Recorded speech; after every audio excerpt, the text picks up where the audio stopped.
Saudaraku kaum muslimin dan muslimat, Bapak dan Ibu sekalian, jamaah kajian online Asyifa yang dirahmati oleh Allah, alhamdulillah senantiasa kita buka dengan rasa syukur kepada Allah atas semua nikmat yang diberikan oleh Allah kepada kita semua ini. Jadi kita tidak mungkin bisa berbuat seperti ini kecuali dengan rahmat Allah. Maka kita ucapkan tadi, segala puji hanya milik Allah. Kami memuji, memohon pertolongan, memohon petunjuk, memohon ampunan dan berlindung hanya kepada Allah. Ya tadi ya. Jadi nahmaduhu, ya kami memujinya, wa nasta'inuhu, kami mohon pertolongan, ya. Nah, wa nastaghfiruhu, dan kami mohon ampun kepada Allah Subhanahu wa taala, karena barangkali yang kita sampaikan, yang saya sampaikan ini, ya, ada yang meleset, ada yang tidak pas. Mohon ampun kepada Allah Ta'ala. Jadi kita tidak merasa bahwa kita pinter. Ya. Maka dari itu senantiasa saya sampaikan, subhanaka la ilma lana. Maha suci engkau ya Allah. Saya itu sebenarnya tidak ada ilmu. Tidak punya apa-apa, ilmu alam tanah, kecuali ilmu yang sudah kau berikan kepada saya. Innaka antal alimul hakim, sejujurnya kau yang maha berilmu dan maha bijaksana, maha alim. Oleh karena itulah jamaah yang berbahagia, senantiasa kita mengaku di hadapan Allah, kita lemah, kita tidak mengetahui, ya kita bodoh. Wajar kalau kita minta ilmu kepada Allah, ya wajar kalau kita minta perlindungan kepada Allah karena kita memang lemah. Wajar kalau kita minta ampun kepada Allah karena kita selalu berbuat dosa, apapun yang kita lakukan yang kita tidak sadari, lebih-lebih yang dosa yang kita sadari. Mohon ampun kepada Allah, dan kita berlindung kepada Allah dari keburukan perbuatan kita, kejelekan amal-amal kita. Semoga Allah Ta'ala melindungi kita sehingga kita tidak sampai terjerumus ke dalam perbuatan seperti itu. Baiklah, ya alhamdulillah.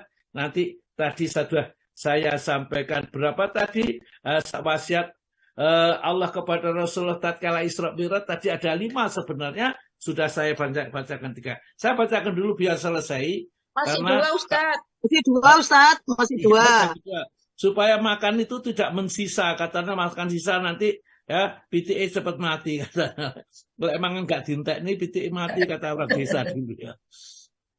Baiklah, ya, saya ulangi lagi. Yang pertama, jangan gantungkan hidupmu dengan dunia karena aku tidak menciptakan untukmu. Yang kedua, pusatkan cintamu kepadaku, kepada Allah maksudnya, karena kamu akan kembali kepadaku. Ya, siapa saja kita cintanya kita hanya kepada Allah karena kita nanti akan kembali kepadanya. Bagaimana seorang hamba kalau kembali kepada Allah sedangkan Allah murka kepada kita? Kenapa? Karena kita tidak patuh kepadanya. Padahal Allah sudah menyiapkan nikmat yang tidak ternilai, ya, tidak masuk akal, barangkali begitulah. Demikian juga siksa yang sangat dahsyat kalau kita sampai kita terlena dengan dunia ini, atau cinta kita bagi dengan dunia sehingga cinta kepada Allah itu sangat sedikit sekali akan membahayakan kita. Yang ketiga, bersungguh-sungguhlah dalam mengharap surganya Allah.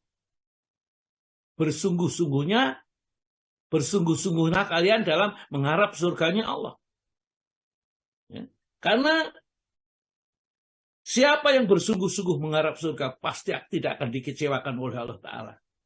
Allah Maha Pemberi. Kalau kita sungguh-sungguh, maka Rasulullah pernah memberi nasihat kepada putri Abu Bakar, istrinya Siti Aisyah, wahai Aisyah, sungguh-sungguhlah ketuk pintu surga Firdaus, nanti kamu akan dibukakan pintu. Ya, Firdaus itu, dan surga yang paling tinggi adalah surga Firdaus. Ya, kita minta jangan surga yang cepengan, surga yang kaleng-kaleng, surga yang tinggi sekali. Meskipun tidak ada surga yang kaleng-kaleng, ya, semua surga itu luar biasa sekali.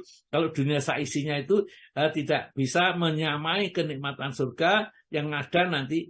Meskipun sebesar tempat pecutnya Mu'ad bin Jabal, katanya begitu. Ya. Jadi bersungguhnya dalam kamu mengharap pada surganya Allah, Allah pasti bukakan surganya. Yang keempat ini mudah-mudahan kita bisa mengamalkan. Saya sih nggak bisa nulis-nulis seperti Pak Sudiono tadi. Ya, kalau ada yang kesini mengajari itu saya senang. Ya, itu kalau dituliskan seperti itu bagus Pak Sudiono ini.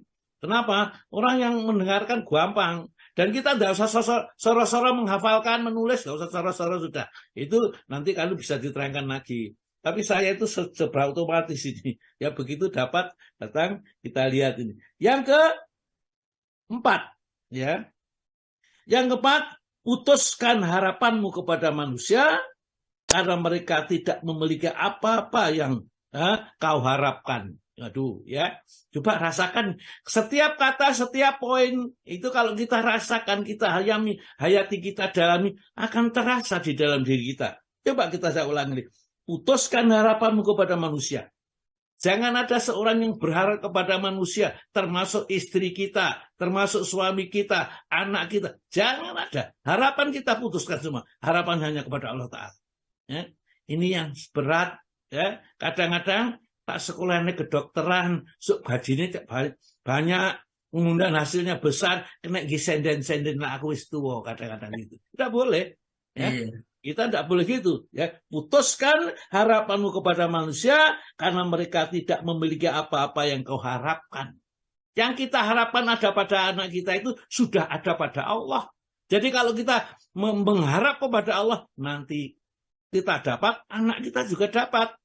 Kalau kita mendapatkan berharap pada anak kita belum tentu dapat, kita juga belum tentu dapat. Maka dari itu, putuskan harapanmu kepada manusia karena mereka tidak memiliki apa-apa yang kau harapkan. Ini yang terakhir, yang kelima. Rajin-rajinlah kamu bertahajud karena kemuliaan ya, dan kemenangan adalah pada bangun malam. Kata Nabi kita, inna masyarafal mu'min qiyamul lail. Sesungguhnya kemuliaan orang mukmin itu kalau dia berani sholat malam secara istiqomah. Ya. Jadi dimuliakan sudah. Apakah dia itu seorang akademisi atau seorang yang biasa-biasa, bahkan pembantu sekalipun, kalau mereka itu mau istiqomah sholat malam, pasti akan dimuliakan oleh Allah. Karena innama syarafal mu'minin, sesungguhnya kemuliaan orang mukmin itu qiyamul lail, kalau dia berani bangun malam secara istiqomah setiap malam. Dan kebesarannya adalah ketidakbutuhannya kepada orang lain. Jadi kalau kita hanya butuh kepada Allah, tidak orang lain itu tidak ada masalahnya, ya biasa-biasa saja, jangan menghina, jangan meremehkan, tapi juga jangan terlalu berharap. Karena mereka tidak memiliki apa-apa yang kita harapkan, kata wasiat ini. Baiklah, ya ini sekedar info ya.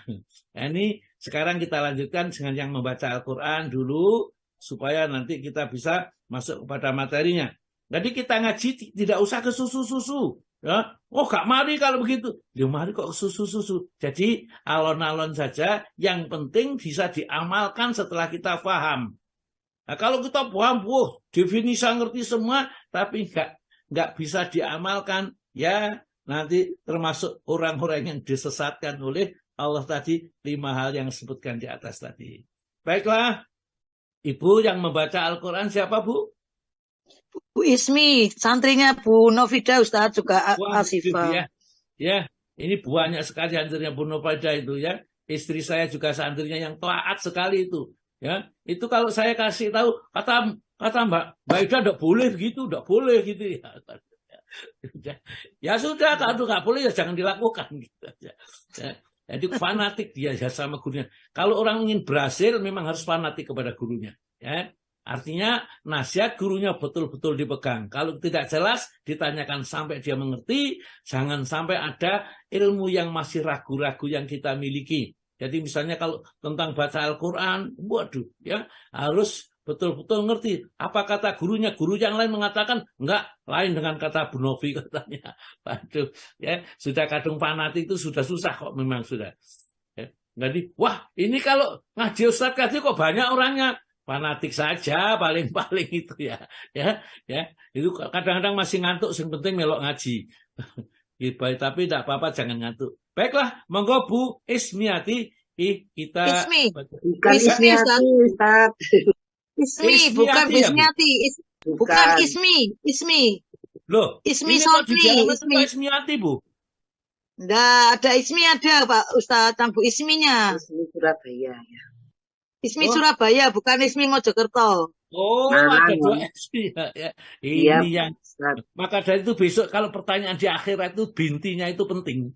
Ya, binti atau binnya itu penting karena Oh, nanti iya. salah jenengnya kan banyak yang kembar tapi binti-binti bin-bin itu kan tidak semuanya sekian rangkaian sama ndak. Baik, monggo Bu Ismi.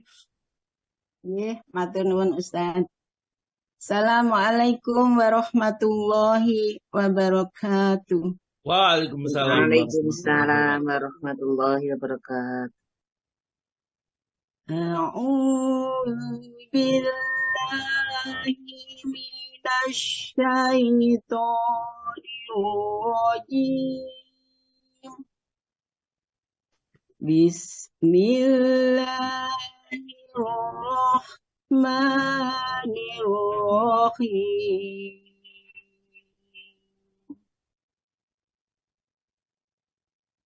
Ma asaba min musibatin illa biidznillah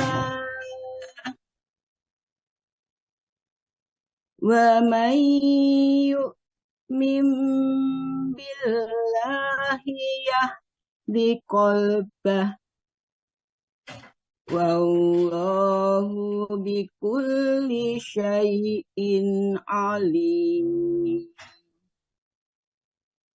Wa ati'ullaha wa ati'ur rasul fa in tawallaitum fa innama ala rasulina balagul mubin.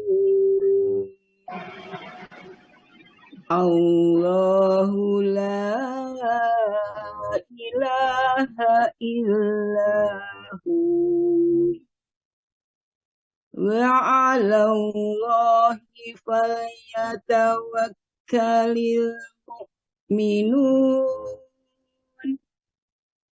Ya ayyuhalladzina amanu inna min azwajikum wa auladikum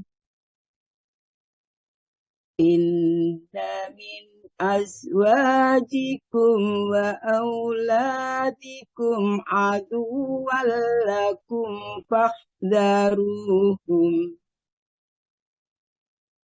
wa in ta'fu wa tasfahu wa taghfiru fa innallaha ghafurur rahim. Innama amwalukum wa auladukum fitnah wallahu indahu ajrun alim. Shadaqallahul adzim. Terjemahan surat Quran surat At-Taghabun ayat 11 sampai 15. Aku berlindung kepada Allah dari godaan syaitan yang terkutuk. Dengan nama Allah yang Maha Pengasih lagi Maha Penyayang. Tidak ada suatu musibah yang menimpa seseorang kecuali dengan izin Allah. Dan barang siapa beriman kepada Allah, niscaya Allah akan memberi petunjuk kepada hatinya dan Allah Maha mengetahui segala sesuatu. Dan taatlah kepada Allah dan taatlah kepada Rasul. Jika kamu berpaling, maka sesungguhnya kewajiban Rasul kami hanyalah menyampaikan amanah Allah dengan terang. Dialah Allah, tidak ada Tuhan selain Dia. Dan hendaklah orang-orang mukmin bertawakal kepada Allah. Wahai orang-orang yang beriman, sesungguhnya di antara istri-istrimu dan anak-anakmu ada yang menjadi musuh bagimu, maka berhati-hatilah kamu terhadap mereka.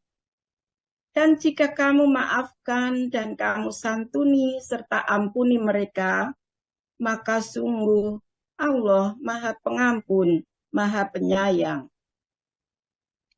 Sesungguhnya hartamu dan anak-anakmu hanyalah cobaan bagimu, dan di sisi Allah pahala yang besar. Maha benar Allah yang Maha Agung. Wassalamualaikum warahmatullahi wabarakatuh. Waalaikumsalam.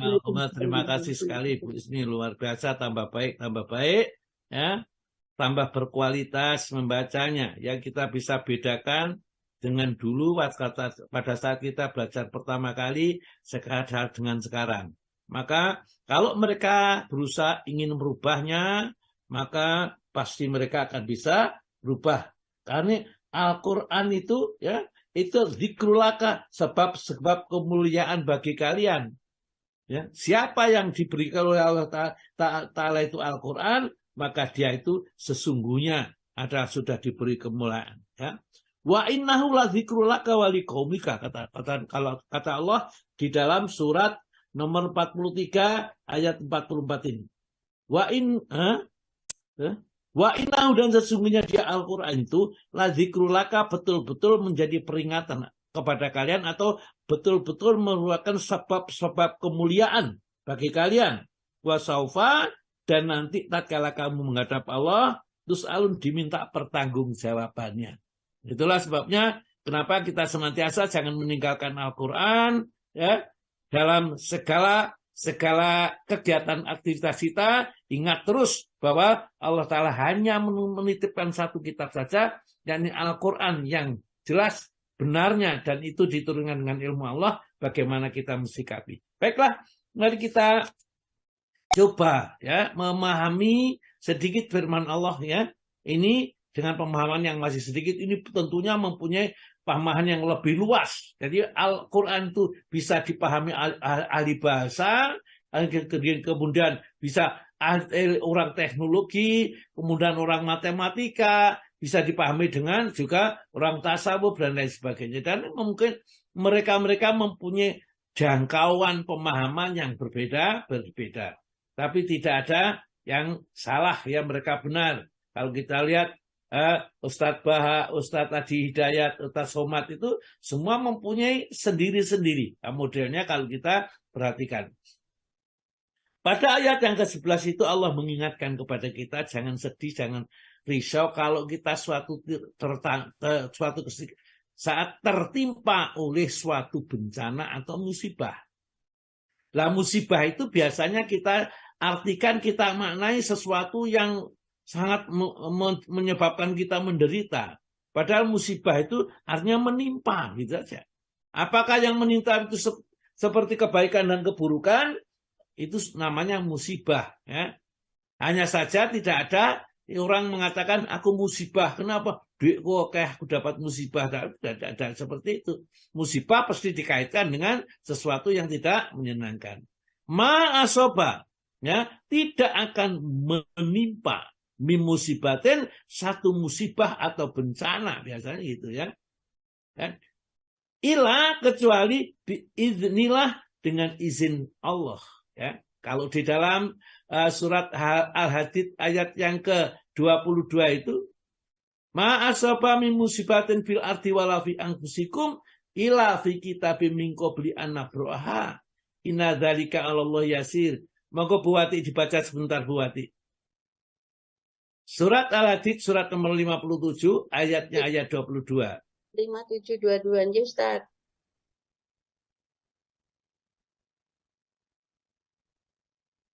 Surat 57 ayat 22. Setiap bencana yang menimpa di bumi dan yang menimpa dirimu sendiri, semuanya telah tertulis dalam kitab Lauh Mahfuz sebelum kami mewujudkannya. Sungguh yang demikian itu mudah bagi Allah. Inilah yang melahirkan kita percaya dengan takdir Allah. Karena semua yang terjadi di muka bumi itu sudah selesai menurut Allah, tidak ada yang baru. Dalam satu hadis diterangkan bahwa pena sudah diangkat, kertas sudah mengering. Artinya tidak ada tulisan-tulisan lagi yang akan terjadi kecuali sudah ditetapkan oleh Allah di zaman azali dulu. Maka kita tidak perlu sedih. Ya. Ma'asaba min musibatin illa biiznillah. Tidak ada yang musibah menimpa kalian semua itu kecuali dengan izin Allah, maksudnya dengan takdir Allah. Kita sekarang sakit, kita sekarang sehat, kita barangkali sekarang bisa ngaji. Saya tidak pernah bermimpi kalau di sekolah SMA, ITS, ya kemudian jadi dosen matematika, bisa ngajar agama atau bisa ngaji seperti ini, dan tidak pernah mikir. Takdirnya begitu. Saya dulu mau masuk IAIN nggak jadi, ya karena ya mungkin masuk ITS, setelah itu balik lagi kepada agama. Karena takdirnya itu memang sudah ditetapkan oleh Allah di zaman azali. Entah bagaimana caranya, ini terserah kepada Allah Ta'ala. Hanya saja tadi tanda-tandanya orang sesat tadi, kita jangan sampai ada salah satu saja di antara tanda-tanda itu. Ya. Wa ma yu'min billahi. Barang siapa beriman kepada Allah bahwa semua itu ketetapan dari Allah dan kita harus ridho. Tatkala kita mendapatkan satu kebaikan dari Allah, kita bersyukur kepadanya dan itu baik bagi seorang hamba itu. Dan tatkala mendapatkan bencana atau kesusahan dari Allah, ya sabar atau tetap sabar kepada Allah dan itu baik baginya. Tatkala dapat kebaikan, syukur, dan musibah sabar, maka semuanya akan menghasilkan pahala-pahala yang bisa membuahkan ke surga nanti. Ya.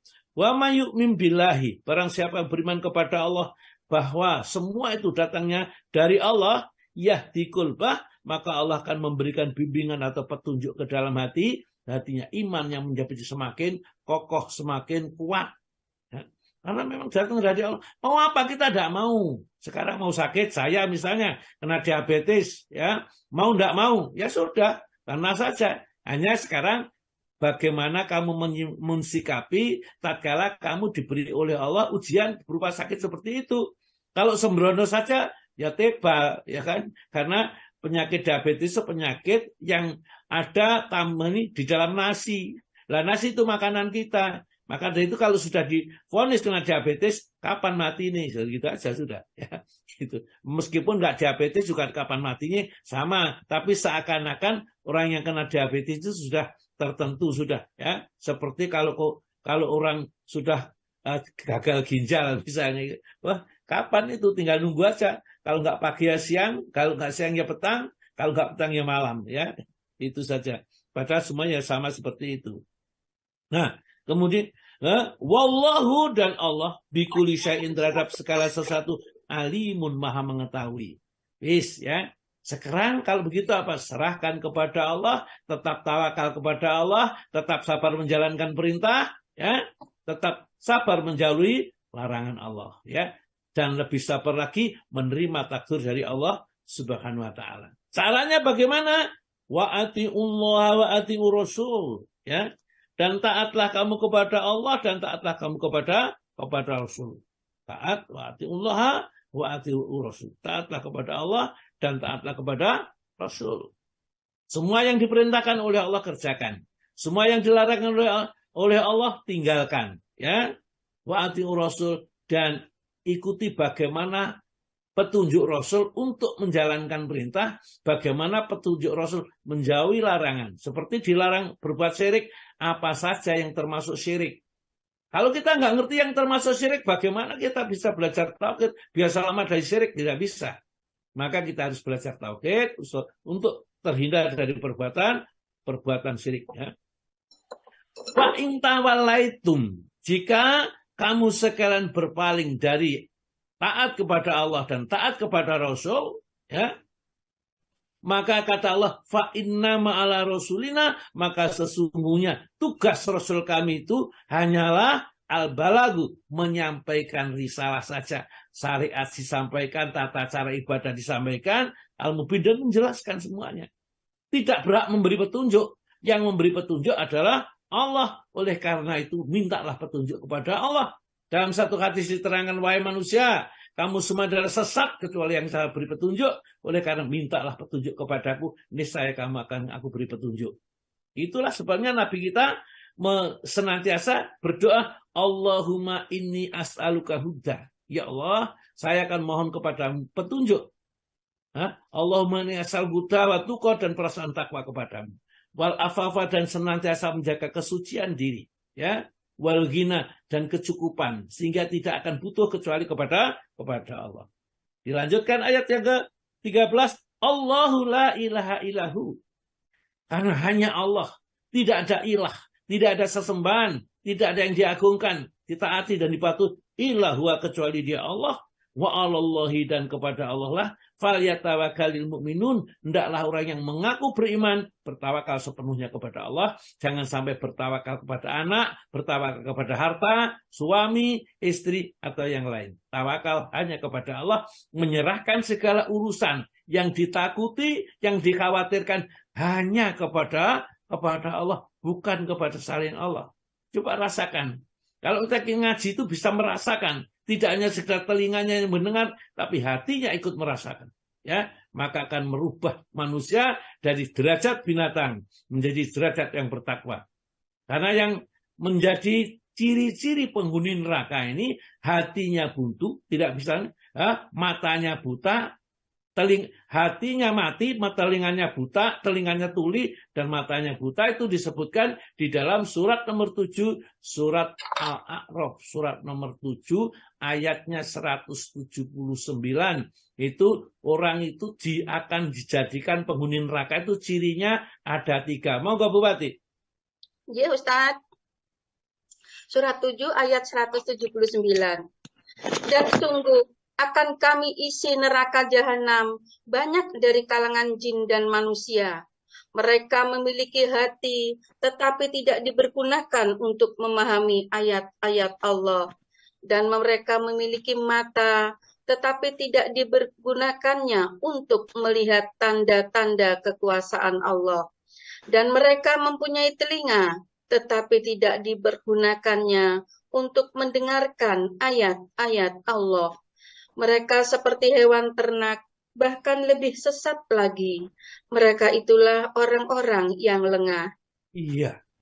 Walaqad dzara'na li jahannama katsiran minal insi wal jin. Sungguh telah sakau dadi dideder, itu bahasa Jawanya ya. Dibuat persemaian ya, untuk mengisi neraka jahanam itu banyak dari golongan jin dan manusia. Hanya saja Allah Ta'ala memberikan kepada kita tanda-tandanya siapa saja. Tidak menunjukkan itu namanya siapa, alamat rumahnya siapa, ya bangsanya apa, tidak. Tapi yang ditunjukkan adalah tanda-tandanya. Pertama, lahum qulubun la yafqahuna biha. Mereka mempunyai hati, tapi hatinya nggak bisa paham. Diterangkan tentang tauhid, diterangkan tentang siksa neraka, kenikmatan surga, bergeming saja tidak. Sawaun alaihim a'andartahum am lam tunzirum la yu'minun. Sama saja mereka ini. Kamu ingatkan, berbusa-busa mulutmu ya untuk mengingatkan, membangkitkan semangatnya, tidak bisa. Sawaun, sama saja. A'andar am lam tunzirum, atau kamu tidak ingatkan, la yu'minun, imannya tidak akan berubah. Ya tetap saja seperti itu ya. Kenapa? Khatamallahu, Allah telah mengunci mati hatinya ya, ala qulubihim ya, atas hati mereka, wa ala samihim, atas pendengaran mereka, wa ala absarihim, dan atas penglihatan mereka. Jadi habislah. Jadi di dalam surat nomor 7 ayat 179 Allah menjadi ciri-ciri penghuni surga itu hatinya ya, lahu qulubun la yafqahuna biha, hatinya tidak bisa memahami ayat-ayat Allah ya, perintah-perintah Allah, larangan-larangan Allah, hatinya tidak tersentuh sama sekali. Lahum a'yunun, dan mereka mempunyai mata yang bisa melihat, tentunya la yubsiruna biha. Mereka tidak digunakan untuk melihat ayat-ayat Allah, untuk melihat tanda-tanda kebesaran Allah. Membaca Al-Quran tidak pernah.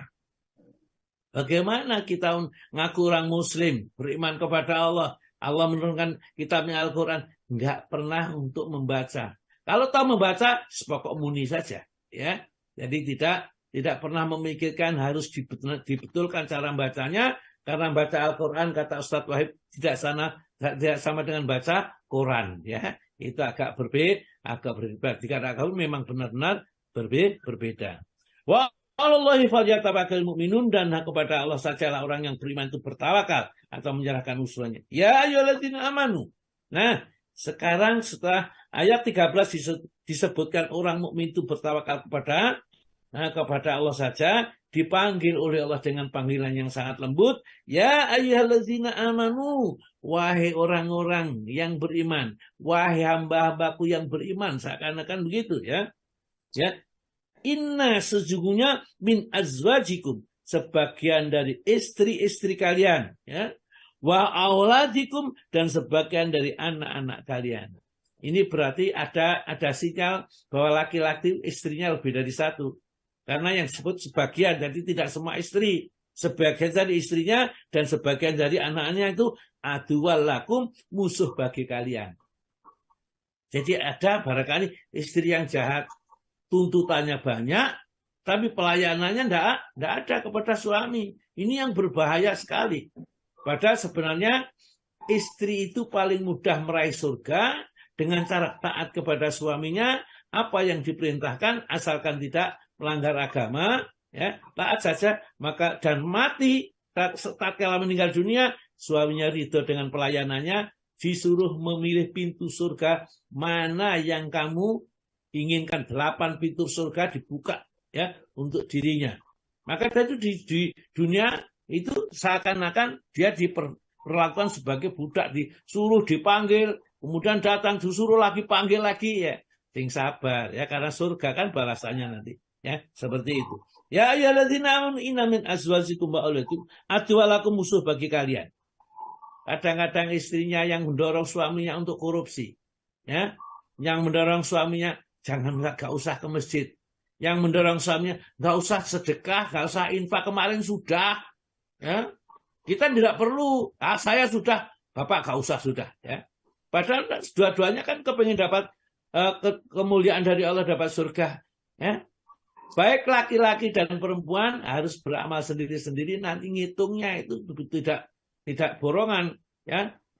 Punya suaminya dihitung, punya dirinya tidak, masing-masing suruh beramal sendiri-sendiri. Man amila solihan fali nafsih, barang siapa beramal soleh itu untuk dirinya, bukan untuk orang lain, ya. Ini kita harus hati-hati, jangan sampai kita kena swarga nunut, neraka katut, jadi masuk ke dalam neraka katut saja ini. Fahdaruhum, ya. Kemudian Allah mengingat, fahdaruhum, hati-hati kepada mereka. Kepada anaknya, kepada istrinya, sebagiannya itu hati-hati. Bukan berarti harus dimusuhi.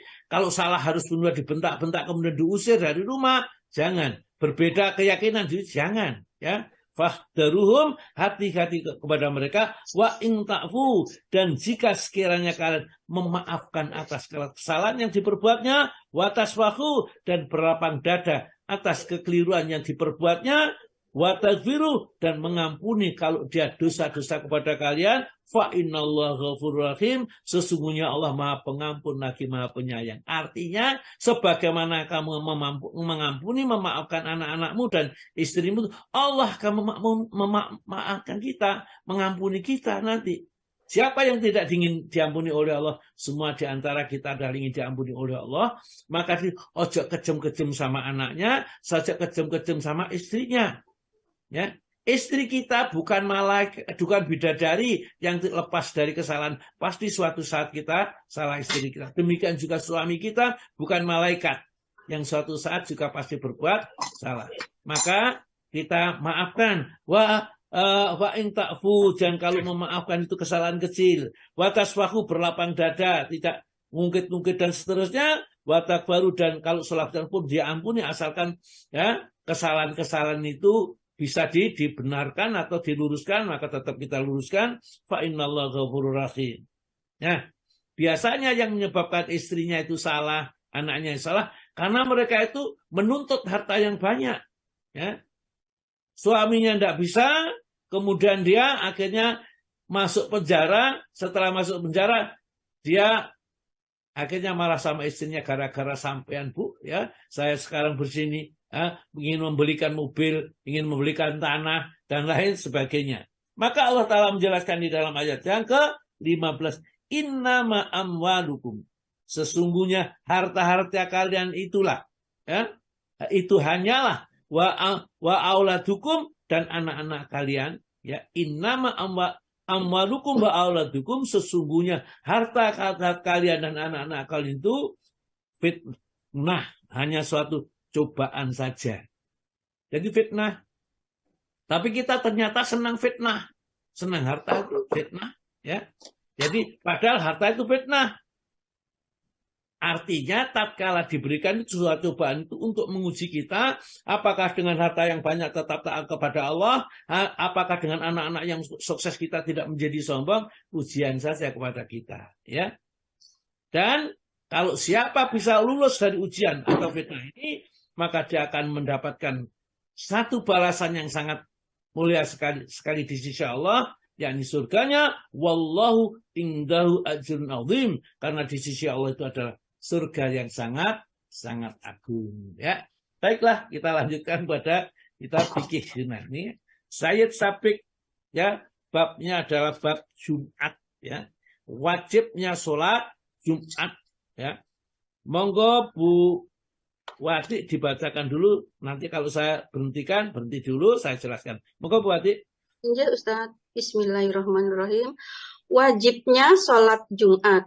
Para ulama sependapat bahwa sholat Jumat itu hukumnya fardu ain dan banyak rakaatnya ada 2 berdasarkan firman Allah Ta'ala yang artinya, hai sekalian orang yang beriman, jika telah datang panggilan untuk bersolat pada hari Jumat, maka bersegeralah untuk mengingat Allah dan tinggalkanlah jual beli. Demikian lebih baik bagimu jika kamu mengetahui.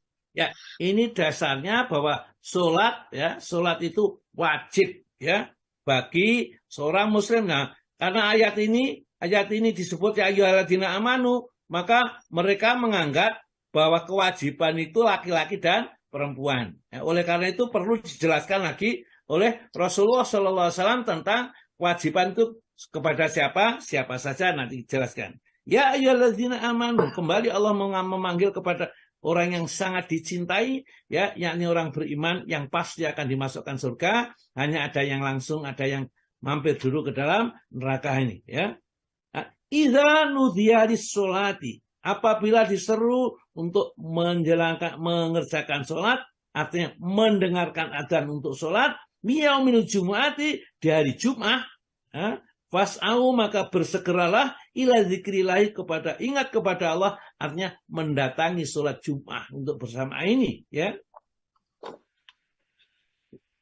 Dzalikum, ya, ila zikrullah wa dzarul bai', dan tinggalkanlah jual beli.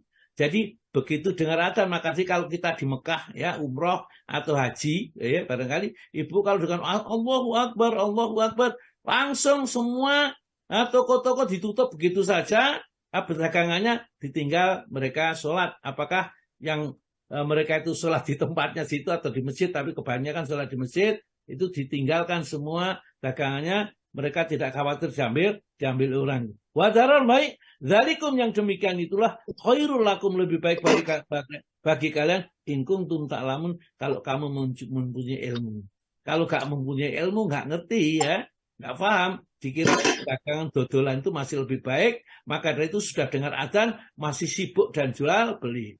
Ini menghasilkan hukum fikih, ya. Ini Al-Quran hukum fikih bahwa berjualan setelah mendengar adzan kalau tidak dihentikan maka hukumnya haram, ya. Sebenarnya tidak ada, tapi dari ayat inilah, ya, karena Allah melarang menjual beli di saat adzan dikumandangkan, maka kalau siapa saja yang masih jual beli, hukumnya jadi jatuhnya pada haram. Itu ulama fikih yang mengatakan seperti itu. Yang ke-1, hadis pertama, monggo Bu.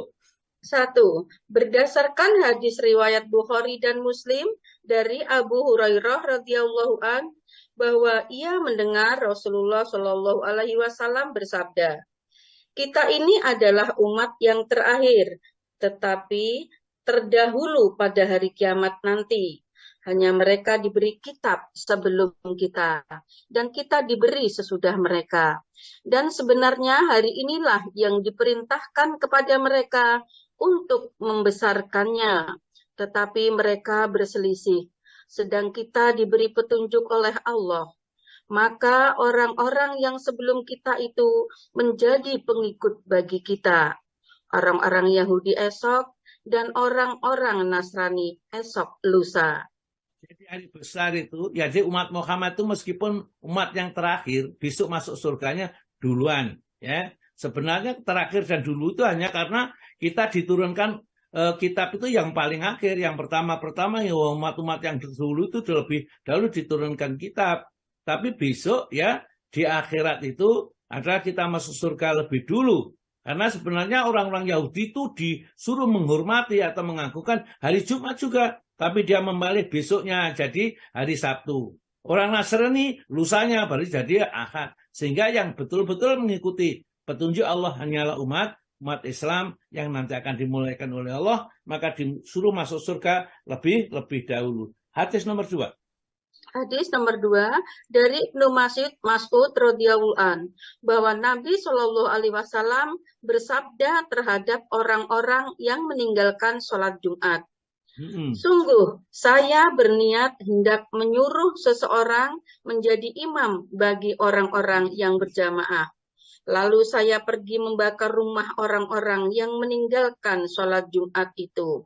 Hadis riwayat Ahmad dan Muslim. Ya, jadi hadis itu kadang-kadang diambil juga untuk memberi hukum sholat berjamaah. Ini padahal hadis ini mestinya adalah sholat Jum'ah, ya, yang ada adalah sholat Jum'ah, tapi kadang-kadang oleh para ustadz atau yang memahami itu sholat berjamaah itu. Jadi Rasulullah suatu saat melihat banyaknya orang-orang yang meremehkan untuk sholat Jum'ah.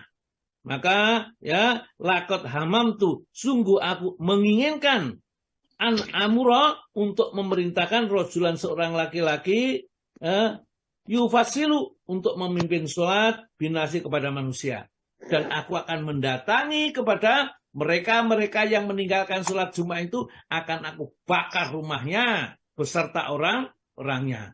Meskipun Rasulullah tidak pernah membakar rumah orang yang tidak sholat berjamaah atau tidak sholat Jumat, ini hadis-hadis ini hanya menunjukkan bahwa kerasnya perintah untuk sholat berjamaah atau sholat Jumat pada saat Rasulullah masih hidup. Ya, sehingga para sahabat itu menganggap bahwa orang yang tidak datang sholat berjamaah itu hanya orang-orang yang munafik, yang sudah jelas-jelas munafiknya. Itu enggak sholat jamaah atau sholat Jumat. Maka terus Bu. Hadis yang ketiga dari Abu Hurairah dan Ibnu Umar, bahwa keduanya mendengar Nabi Shallallahu alaihi wasallam bersabda di atas mimbar, hendaklah orang-orang itu menghentikan perbuatan mereka meninggalkan sholat Jumat. Atau kalau tidak, maka Allah akan menutup mata hati mereka. Kemudian mereka akan termasuk dalam golongan orang-orang yang alpa. Diriwayatkan oleh Muslim, juga Ahmad dan Nasai, Ibnu Amar dan Ibnu Abbas. Ya, jadi ulaika humul ghafilun, gitu ya. Ulaika kal an'am, ulaika humul ghafilun yang disebutkan di dalam surat Al-A'raf tadi ayat 179 tadi, bahwa orang-orang yang meninggalkan sholat Jumat, ya, itu kalau terus seperti itu tidak segera dihentikan, maka Allah nanti akan jadikan hatinya tuh lalai. Kalau sudah hatinya lalai, matanya juga dibutakan oleh Allah Ta'ala, telinganya dibuntukan. Ulaika kal an'am, mereka itu seperti binatang ternak, balhum adall, bahkan dia lebih sesat dari binatang ternak. Ulaika humul ghafilun, mereka itulah termasuk orang-orang yang lalai, yang meninggalkan sholat Jumat ini, ya. Terus ayat satu lagi hadis Bu. Yang keempat, dari Abil Ja'ad Ad-Damri, juga seorang sahabat, bahwa Rasulullah Shallallahu alaihi wasallam bersabda, barang siapa meninggalkan 3 kali Jumat karena menganggap enteng, maka Allah akan menutup mata hatinya. Ya, ini jadi jangan 3 hari, 2 hari saja, nanti besok apa lagi kemudian sholat Jumat lagi, kemudian besok lagi, tidak lagi, jangan begitu. Pokoknya sholat Jumat itu tidak boleh ditinggalkan, harus dikerjakan, karena itu merupakan fardu ain yang diwajibkan untuk setiap orang yang mengaku beriman. Nah nanti baru ini akan dijelaskan siapa saja yang mereka diwajibkan untuk melaksanakan sholat Jumat itu pada berikutnya, Bu. Yang berkewajiban. Yang berkewajiban melakukannya dan yang tidak. Sholat Jumat itu wajib atas setiap orang Islam. Merdeka, berakal, balik, mukim, puasa mendatanginya, dan bebas dari segala macam uzur yang membolehkan meninggalkannya. Adapun, jadi, ya saudara ya.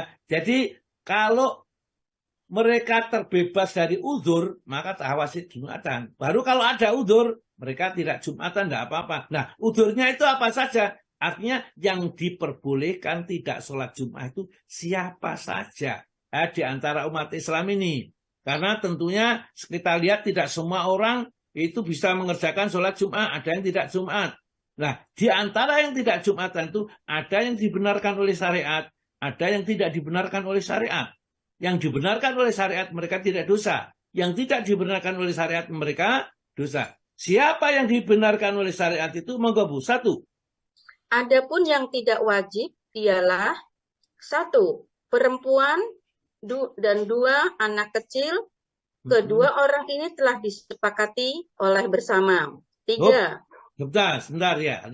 Jadi perempuan, ibu itu tidak usah sholat Jumat. Ya, sudah sepakat bahwa wanita tidak wajib sholat Jumat. Meskipun di dalam ayat tadi ya ayyuhalladzina amanu, amanu itu termasuk laki-laki dan perempuan. Maka ditaksis dengan hadis bahwa wanita tidak termasuk yang diperintahkan. Demikian juga anaknya juga. Nanti di sini ada orang sakit. Maka terus Bu.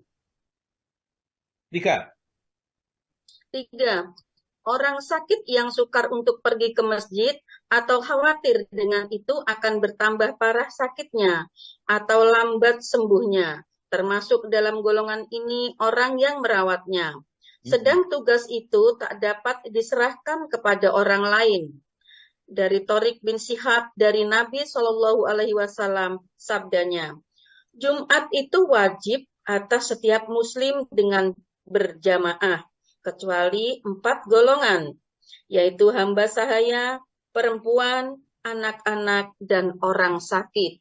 Jadi orang sakit tersebut termasuk orang yang menjaganya. Ya, misalnya bidan atau perawat atau dokter. Yang kalau itu ditinggalkan yang orang sakit itu berbahaya, maka bagi dia kembali kepada sholat duhur. Jadi tidak lagi wajib untuk sholat Jumat. Ya, terus Bu. Menurut Nawawi, isnad hadis ini sah menurut syarat Bukhari dan Muslim. Sementara Hafiz mengatakan bahwa yang mensahkannya bukanlah hanya seorang saja. 4. Musafir sekalipun waktu sholat Jumat didirikan itu ia sedang berhenti. Sebagian besar ahli berpendapat bahwa bagi musafir tak ada kewajiban Jumat, sebab Nabi SAW ketika dalam perjalanan tidaklah bersolat Jumat. Begitupun sewaktu beliau mengerjakan haji wada di Arafah yang jatuh pada hari Jumat. Beliau hanya bersolat duhur dan asar secara jamak takdim dan tidak melakukan solat Jumat. Dan demikianlah pula yang dilakukan oleh para khalifah sepeninggal beliau. Ya, jadi saya satu-satu jelaskan. Jadi sholat Jumat itu Rasulullah kalau bepergian tidak sholat Jumat. Jadi, tetapi kita boleh sholat Jumat. Kalau nggak sholat Jumat kemana? Kembali kepada sholat duhur. Ya, 2 duhur, 4 rakaat. Rasulullah sendiri pada saat haji wada, haji terakhir, yang wukufnya bertepatan dengan hari Jumat, Rasulullah itu yang mampu kalau Jumatan di sana bersama sahabat itu bisa. Tapi ternyata Rasulullah tidaklah mengerjakan sholat Jum'ah, tapi mengerjakan sholat duhur dan sholat asar di jamak takdim. Itu menunjukkan bahwa agama Islam itu memang mudah, tidak mempersulit diri. Kenapa sih? Kalau orang musafir kan susah. Menjaga dirinya saja supaya tidak najis saja juga susah. Apalagi harus sholat Jum'ah lagi. Ya. ternyata Allah Ta'ala memberi keringanan, artinya boleh pilihan. Kalau mau Jumatan ya monggo silakan, kalau tidak Jumatan ya seperti Nabi tidak pernah Jumatan kalau dia dalam keadaan bepergian. Oleh karena itulah maka sebaiknya apa yang diajarkan Nabi kita ikuti, meskipun tatkala kita pada saat itu kita sedang tidak dalam keadaan di perjalanan, sudah berada di tempat tujuan. Begitu, monggo Bu lanjut. 5.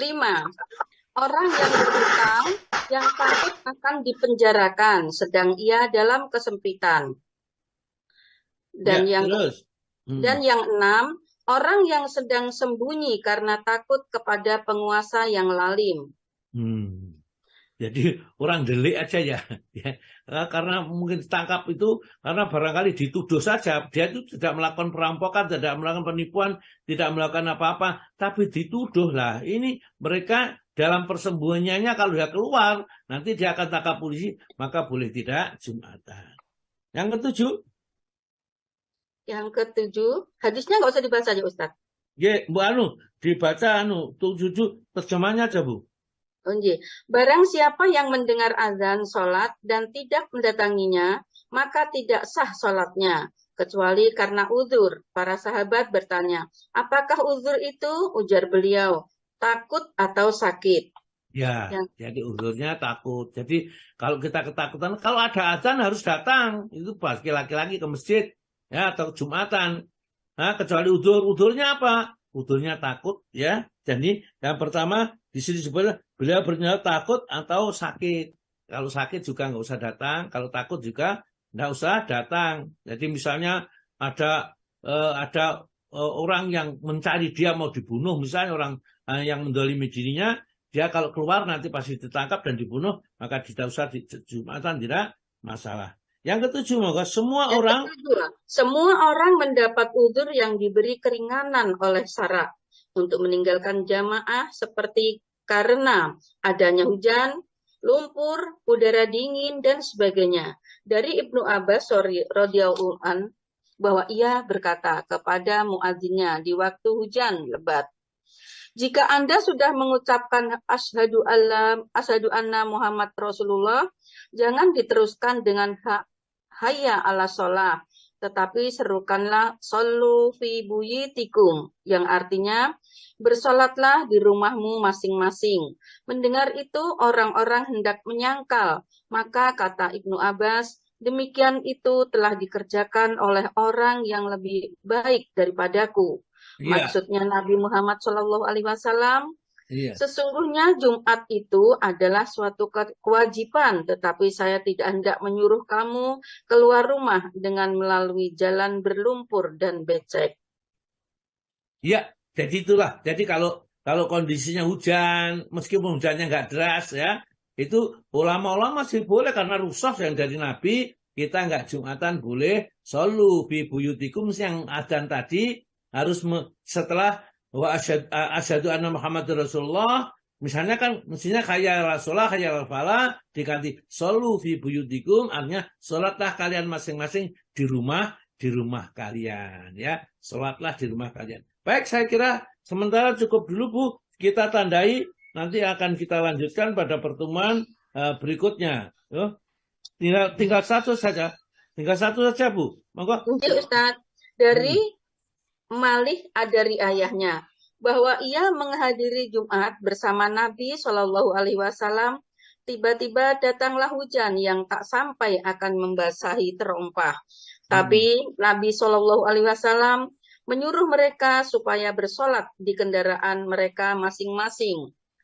Semua mereka yang disebut itu tidak diwajibkan sholat Jumat, tapi mereka tetap wajib sholat duhur. Hanya seandainya mereka melakukan Jumat juga, sholat mereka sah, dan gugurlah kewajiban sholat duhur.